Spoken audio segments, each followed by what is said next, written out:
আসসালামু আলাইকুম। সবাই কেমন আছেন? আশা করি সবাই ভালো আছেন। আলহামদুলিল্লাহ আমি ভালো আছি। শীতের এই সিজনে কিন্তু ডিম পাড়া মুরগিগুলোই কিন্তু সবথেকে বেশি অসুস্থ হয়। আর ছোট বাচ্চা অসুস্থ হয়। কারণ এদের রোগ প্রতিরোধ ক্ষমতা কমে যায়। মুরগি যখন ডিম পাড়ে তখন কিন্তু তার শরীরে একটা ঘাটতি দেয়।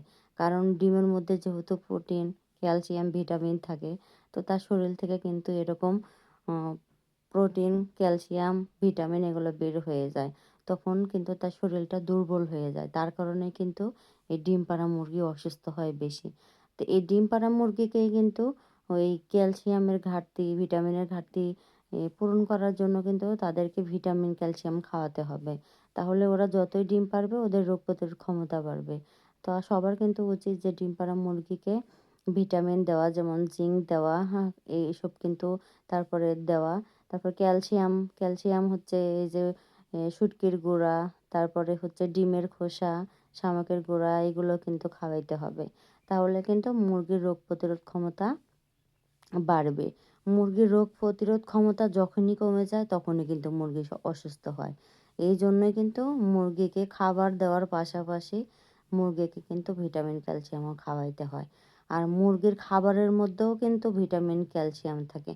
আমরা যদি ভালোভাবে মন দিয়ে মনোযোগ দিয়ে দেখি তাহলে কিন্তু বুঝতে পারবো যে আমরা খাবারের মধ্যে তাদের খাবারের মধ্যে কতটুকু ভিটামিন আছে, ক্যালসিয়াম আছে, যাতে ওদের শরীরের ঘাটতি পূরণ থাকে। এইজন্য ওদেরকে এই পরিমাণ খাবার দিতে হবে। আর ডিম পাড়া মুরগিকে সবসময় খেয়াল রাখতে হবে যেন ওরা ডিম পাড়ার কারণে ওদের যেন শরীর দুর্বল না হয়। ওদের ঘাটতিটা যাতে পূরণ থাকে। ওরা ডিম পাড়বে আর আপনারা ওদেরকে মেডিসিন দিয়ে, ভালো খাবার দিয়ে, ভালো মানের খাবার দিয়ে ওদের শরীর সুস্থ রাখবেন। তাহলে দেখবেন ডিম পাড়া মুরগি অসুস্থ হবে না। গত বছর আমার বেশ কয়েকটা ডিম পাড়া মুরগি অসুস্থ হয়েছিল।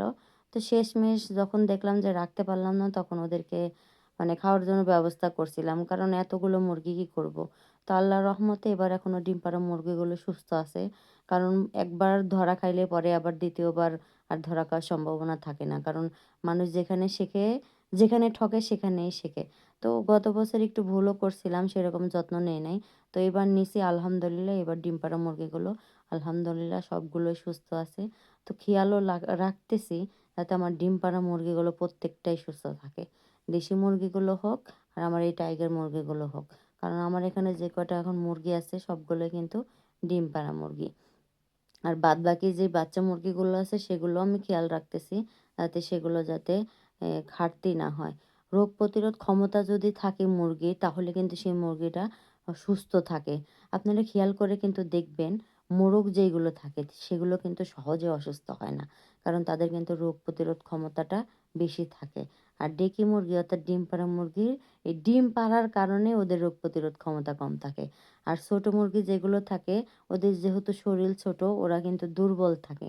এজন্য ওদের রোগ প্রতিরোধ ক্ষমতা কম থাকে। তো ভালো লাগলে অবশ্যই ভিডিওটা শেয়ার করে দিবেন। ভালো থাকবেন, সুস্থ থাকবেন।